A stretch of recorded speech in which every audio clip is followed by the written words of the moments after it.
And again, I am a little late with my review, but listen, I'm gonna be late one more week and then I'll be back on track.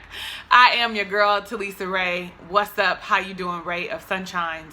We are reviewing Snowfall season number 2, episode number 6, The Offer. If it's your first time visiting my channel, what up, though? Go ahead, click that red subscribe button to become a Ray of Sunshine. And yes, click the notification bell so you can be alerted of the videos when I upload them, no matter how late. Yikes. Okay, so let's just go ahead and get right into this thing. This was really a good episode. I've got some thoughts and some theories and questions.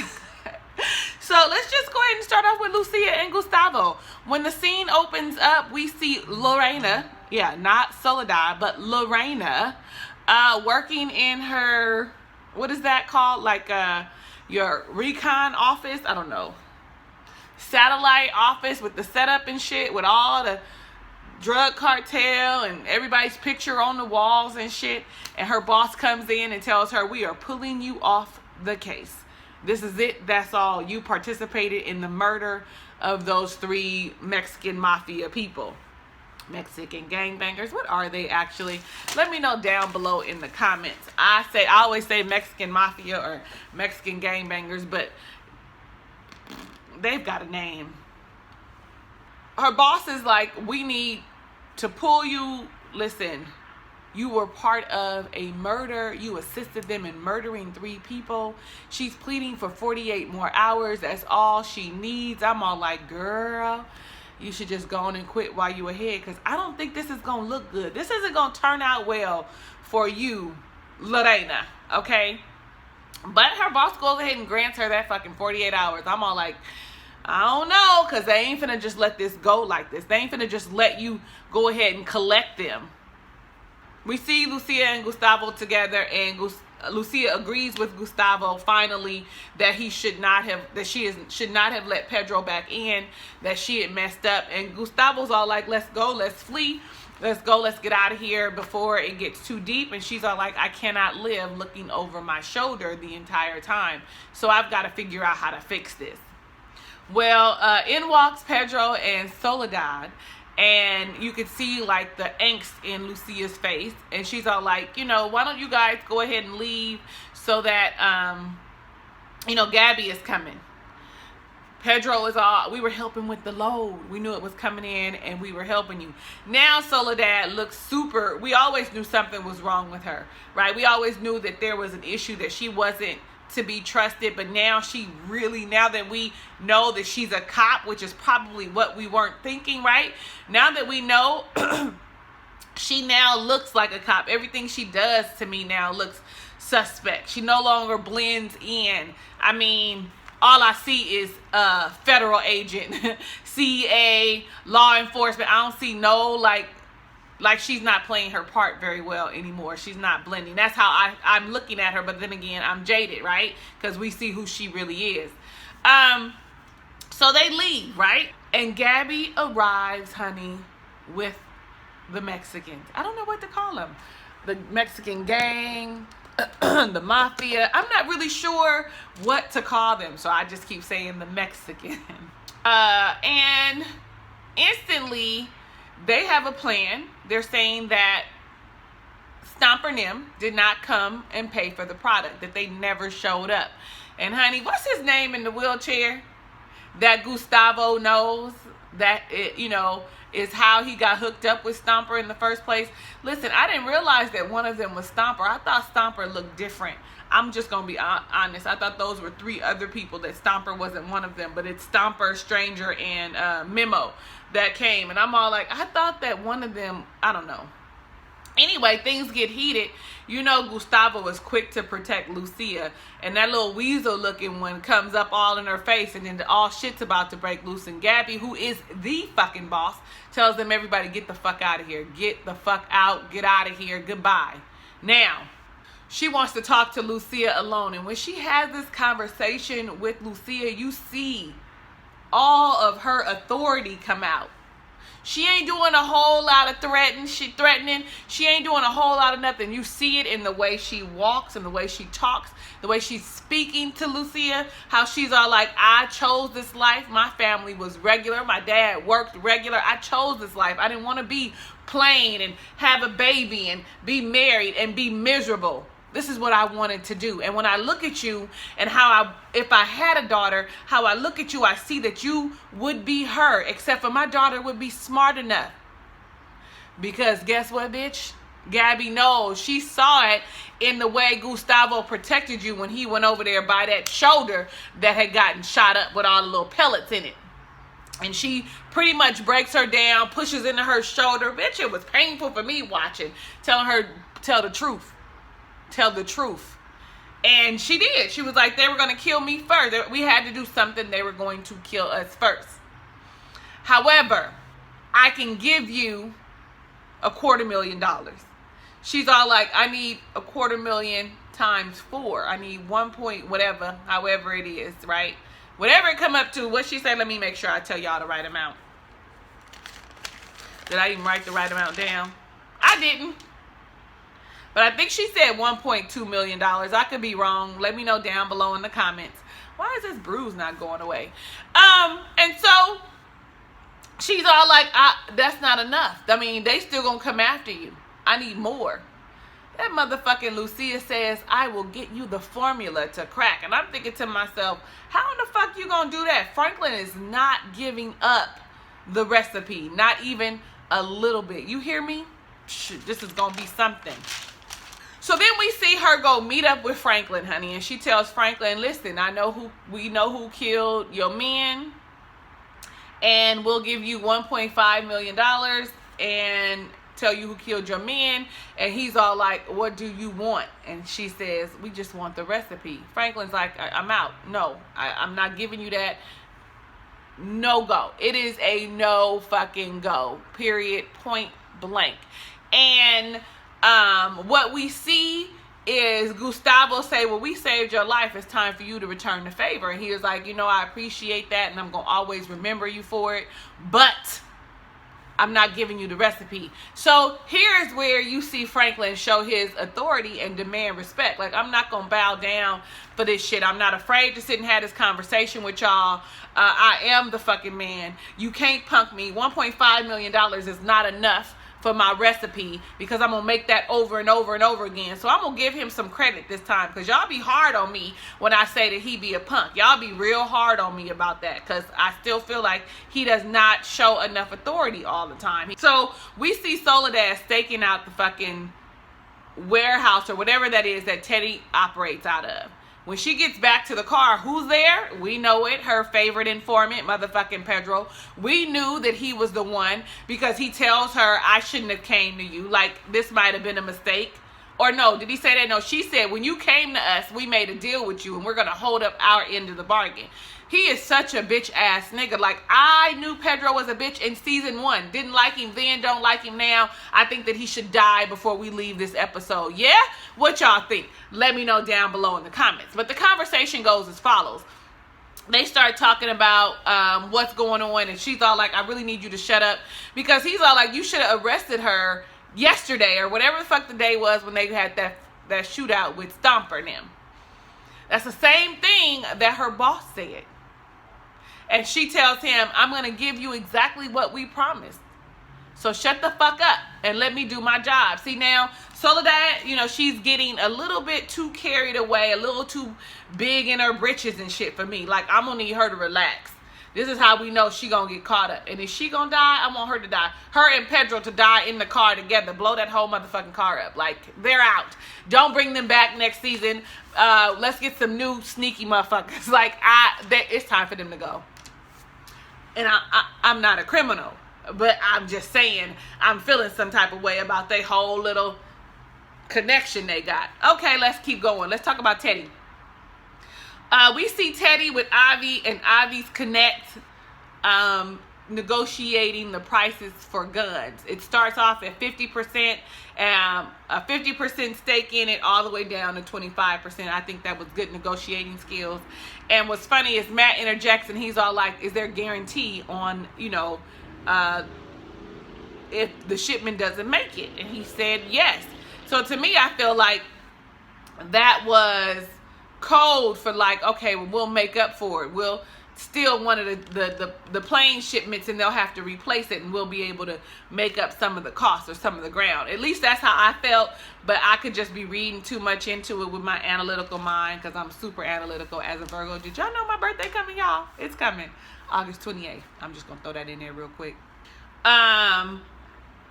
Teddy goes into the bar. He leaves Alejandro and Matt and Avi and let them go upstairs after the meeting or whatever. And he goes into a bar and he sees Alejandro's wife. I'm so glad that they said his name, because it was killing me because I could not remember that fine man's name, his widow.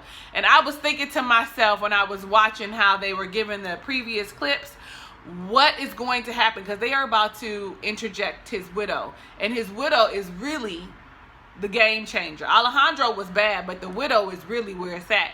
She really with the business. She down there in the camp fighting and shit with guns, like out there making the coca. Like what? She's with the business. You know that he makes a deal with her about bringing the guns in to help continue the Nicaraguan war. And she's all like, it's less money. But in my mind, the whole time they talking, I'm thinking, what did Teddy tell her about her husband? How did he say that Alejandro died? In war, in the plane? Like, I'm really wanting to know. And I want to know how she gonna find out that that's not really what it was. Because you know, they should make it so she finds out. Or y'all think it should just be washed under the rug? Y'all let me know down below in the comments. You know, I always got questions, because the way my mind is set up, is sometimes indecisive. Well, Teddy goes back upstairs and Matt is enjoying the moment. He knocks on the door, honey. He's getting a blowjob by some little punta on her knees. She's cute and everything. He talks to him outside and he's like, how much information are you giving up? Did you tell them what our real names were? Did you say what your name was? Did you say that we are part of the CIA? I need to know. You know, and Matt's like, what the fuck? No, I ain't did all that, because Teddy's all like, you are under surveillance. Do you really think that these people is your friend and they really trying to just let you, you know, have a good time? No, they're seeking for information. They're really trying to see who you are and what the fuck you with and who you with and what this is about. I hope you smile for the camera, but you should go ahead and finish it up. It's no harm foul. Go ahead. No harm done. No harm, no foul. Go ahead and finish up. Have yourself a good time.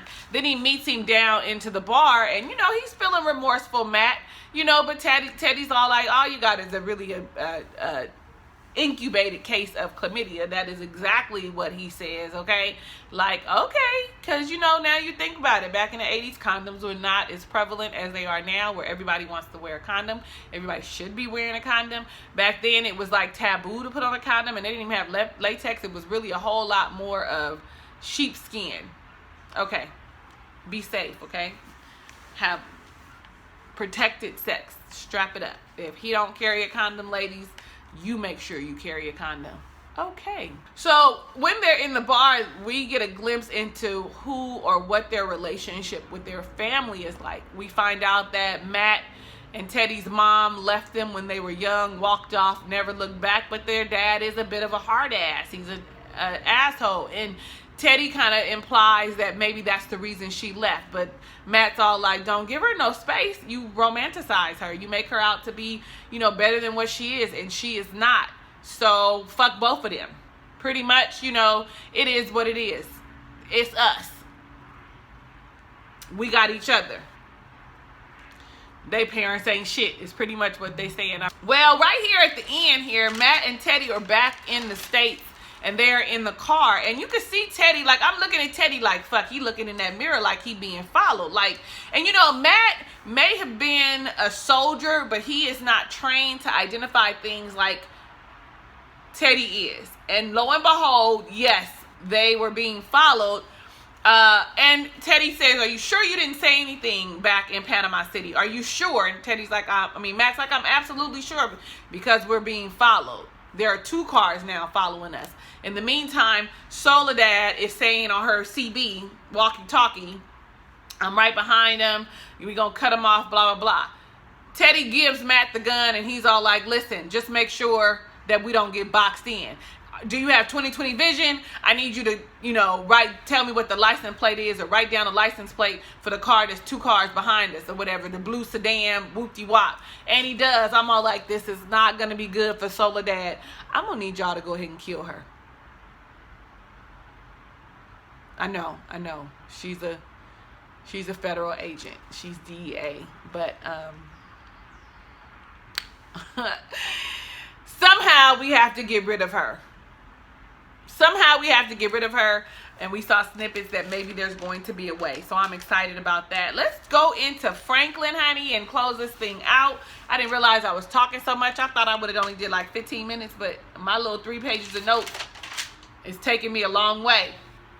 So Franklin, Kevin comes, they sit in the ice cream truck, and Franklin and Kevin are talking, and you see the Cracker Jack box with the Coke in it and stuff, and they restocking or whatever. And Kevin comes up with the plan that we need to start selling out of like establishments, the check cash in place. You give them the rock, we give them the money. And Franklin's like, well, that now we talking about we have to pay them in order to do that. Let's think differently so that we keep all the money. Now, I'm going to say this. Franklin's going to have to figure out how else to distribute his product. That wasn't a bad idea. Maybe not the check cash in place, but we do need to start figuring out other ways to distribute the product. And I'm also thinking to myself, Kevin seems to be back on board in this moment. Quit discounting him. You got to know who you fucking with. And that's your homeboy, like who you hung with in high school, all through grade school and high school. Y'all live in the neighborhood, so you know him. So you should know how his mind works and how vindictive he is, or how, you know what I'm saying? Like how shady he is, because he's your friend and you didn't seen him. So who you fuck with, you know them. So I'm looking at Franklin like, you gotta really be paying attention to what he's saying. I promise you to God, it's in the notes, and you're gonna see why I say that, because of what happens later on. Like, y'all, we already know Kevin is a weasel. He's a sneak. He's a snake. He a traitor. He's shady. He vindictive. He's spiteful. You know what I'm saying? He's a little jealous on top of that. So we already know what's coming. We know what's coming. We know that Kevin is, I'm taking too much time, but I ain't got to tell y'all. If y'all agree with me, let me know down below in the comments. Well, up walks beautiful Nia Jones, honey, and she is one chocolate goddess, melanin popping, natural hair on fleek. I'm all like, yes, Nia. And as they're talking, I'm thinking they're going to have some type of relationship. I could see them together. And she knows a whole lot about what's happening, his operation, okay? Knows that he's selling crack out the fucking ice cream truck, ask for a bomb pop or a choco, whatever them damn things is called. But y'all know what I'm talking about. She asked for ice cream, and he was like, we closed, lady. And then she hit him with it. And so he was like, Franklin. Then she hit him with Then she hit him with his name. Damn, I got tongue tied. Well, Franklin, we need to talk about your dad. He gets out the car, and she gives him the spiel about who she is, the homeless advocate, okay? When she walked up, that's what I said. Look at the homeless advocate. And saying that she's looking for his dad because though he didn't have anything to do with it, they're trying to press charges, and she needs him to sign these papers so that, they don't just indict him. He was like, I don't care. He doing the same thing. She was like, I can't find him. He's like, see, you just said what it was. You can't find him. So he just always reverts back to who he really is. And she says, well, if you need to, here's my card. You know where to find me. I really think that relationship, that feels like a relationship blossoming to me right there. Like, in my notes, I wish I should be like zooming in so y'all can see I'm not lying. Because y'all know how the story goes. And again, I felt like it was time to switch up. It's too easy for her to find you and to know all the information about you in a matter of moments. Like, she ain't really from your neighborhood. I mean, she from the city and everything. But it's really time for you to figure out what to do other than sell from the ice cream truck. It lasted for a while. Back up at Jerome's house, Rob walks in he looked nervous and petrified, scared, looking for Franklin, don't know what to do, where to go, what's next. Jerome's like, if you got money for him, you can leave it with me. And he's still all shady while I'm just going to sit here. Honey, and the girlfriend Wanda calls it, nigga, you got jacked. Everybody looks up like, what the fuck? He was like, yeah. By whom? He was like, my dad. Oh, fuck. Like, I'm all like, oh, yeah. Here we go. We're going to Simi Valley. We going where the pornos is produced. Cause they getting ready to roll out. Wanda's like, Leon, you can't go. Sorry, not sorry. You ain't going where it's a whole bunch of white women with titties floating around, ready to throw their pussy at everybody, honey. Black girls, that's what we say. Sit your ass down and get these black titties, okay? Like what? I crack me up, y'all. So, wait, hold on. Franklin walks in because Franklin wasn't there. Franklin walks in, hears what happens, and then says, so does your dad know it's mine? And he was like, yeah. He was like, okay, I'm on my way. Because really, pretty much what is implied is that, oh, your dad know that that's my shit. And so since I stayed with y'all, and since he know me, or since we we cool like that, he figured he could just take your shit and ain't shit gonna happen. Yeah, no. So again, Franklin wants to go ride out and show his power, his authority on somebody. Demand his respect. Okay, I'm all for that. But y'all know how I feel. I really need him to beef up his strength. Y'all know that. Y'all told y'all already earlier. Y'all be getting on me for that. But I'm really glad that he's deciding he need to do something about it. But for real, on Rob's dad, okay, let's see. So when they get there, the house is fucked up. If y'all remember the house in season 1, it was popping. It was nice. It was clean. It was well kept. Well, we found out that Rob's mom left 2 months ago. So the house looks like shit. Looks like things are in shambles over there for Rob. And they bust in thinking they gonna see a regular good old heterosexual porno, but a gay porno is happening. They bust in on a man giving head to another man. Jerome is unhappy, uncomfortable about the shit. Like, nigga, get this shit up out of here. I don't know, Jerome, is you finna do a whole lot of freaky nasty stuff since you on drugs? Y'all know how they do. Y'all know when they get on that shit, how niggas be sucking other niggas' dick for crack. I mean, listen. Y'all can act like y'all don't know if you want to, but we all grown. And I'm concerned that because we know that Jerome is going to be the one that's hooked, or that's what we leading to, what kind of shit is he going to do for the drug? No, seriously, y'all. I want to know what you think. Maybe I'm just, again, being too analytical and it's far-fetched. But y'all let me know down below in the comments. Franklin confronts his dad about, him taking his keys, and he goes off on a tangent about, oh, okay, well, I thought, you should give me, a little reprieve or whatever. You lived here for free. You know how expensive it is to take care of you. You ate a whole lot. Rob eats a whole lot. I thought that it would be. Well, I thought you thought wrong, my nigga. It's still my product. And he all like, well, Ivy was my connect. You wouldn't even be in this game if it wasn't for me, and whoop-de-wop wham. And Franklin ain't having this shit. He all like, I'll give you a family discount of 50%. So if he paying $10,000 a key, he's saying, I'm going to give you give it to me for $5. Dad's like, I don't have it. I don't have no money. You see it? You see it. We in shits. We in shambles. We fucked over. I don't have it. I can't give you back your shit. It's just what it is. He's still like kind of punking Franklin. And Jerome makes Rob slap his dad. He give a little weak ass slap and then he do it again. But in the background, you see Franklin feeling sentimental about it. Like that's, he was like, this is my dad.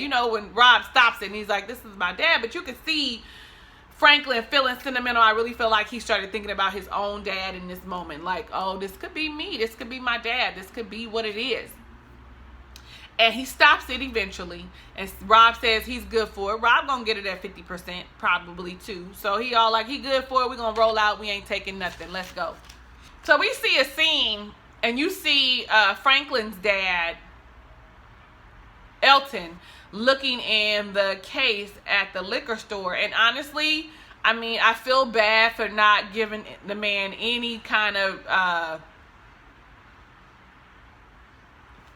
passes or thinking, I feel bad for passing judgment on his father, because I thought he was in there finna buy him a beer, like that, like Franklin was right. But I should have known, because he looked nice and cleaned up. And in comes Franklin and Miss Jones. He brought Miss Jones to come see Franklin. To come see Elton. Elton is in there working at the liquor store, trying to make some money so that he could help out Sissy. Like, I was moved by that. Like, he really is trying to do better. Really is. He signs the papers. Franklin walks out behind him and says, don't disappoint mom. For the most part, that's what he says. Like, you know, he definitely was feeling some kind of way, and we knew that it would lead up to probably him bringing Nia to find his dad, because we knew he got connections everywhere. I'm getting tongue-tied. Anyway, so when they go outside, like I said, they seem like they would work together. They have a little banter. What school you went to? She went to private school. You know, private school girls is the shit. Talks about what college she went to and that she wants to be a what? A motherfucking lawyer. I really feel like here's our lawyer. I see it click like maybe he gonna help her go to school, because they really gonna be rocking with one another. Like, I see it. She likes him, but she's all like, I done been down that road before, and I see what you trying to do. Like, you not trying to be a bad guy. You want to do good things and trying to do better for yourself, but I don't want to be in this place no more. I don't want to go back to dealing with the drug dealer, you know, or, you know what I'm saying? Like, I don't want to deal with that no more. Like, I move forward. So, but I think it's going to come back full circle, because he asked her out on a date, if I didn't tell y'all that. Now, here we go. We see Kevin go home, give his sister some money. Y'all see who the sister is? The sister is the girlfriend of Lawrence from Insecure. Anyway, they go in. He takes care of his family. Here comes a knock at the door, and it is fucking Lucia and Gustavo. I'm all like, God damn it. If they not playing this to a T, if they not doing this right, if they are not writing this shit the correct way, it's going exactly how we think it is. I really be hoping that maybe we be wrong, but Lucia and Gustavo comes to him and says, hey, we know how to find the people that killed your people. He says, what do you want in return? And he said, they tell him, we want the fucking recipe to how to make rock, how to make crack. He said, I can't give you that. She was like, you deserve to be, you know, making your own money, to be the big man on your own. You deserve all that. We can help you with the connect for cheap. It's enough room in this game for all of us. When I tell you that Lucia is playing to his fucking sensibilities, not everybody's, but his wanting to be a boss, him wanting to be in charge because he's feeling inferior and that not appreciated by Franklin, because he's feeling like, you know, I could do this shit and do it better than he can. Like, all of that shit sounds good to him. You see it. So y'all think he gonna give in? Because I think he gonna fucking give in. I think he gonna give in and give the fucking recipe. Please tell me you don't agree with me. Please tell me that you think that Kevin has some type of loyalty to Franklin. Let me know down below in the comments, because I don't think the nigga loyal. Not even a little single itsy bitsy bit. Not even a little bit do I think that he's loyal. I think that he's gonna turn the first chance he gets. You understand what I'm saying? Okay, y'all, so that wraps up. This was episode number 6 of season number 2, The Offer. And that was the offer, right? The offer, that was the big offer that they were talking about. At least that's how I see it. Let me know down below in the comments what you thought about this episode. Is Kevin gonna give up the recipe so he could be his own big man? What do you think when Franklin finds out about how all this shit is playing out? What's gonna happen with Lorena, Pedro, and fucking Teddy? Like, Teddy, though, is CIA, he really is a bad motherfucker. And every time he show his authority, I'm all like, yes, Teddy. Y'all, I got issues. I am your girl, Talisa Rae. Thank you so much for watching my review of Snowfall, Season 2, Episode 6, The Offer.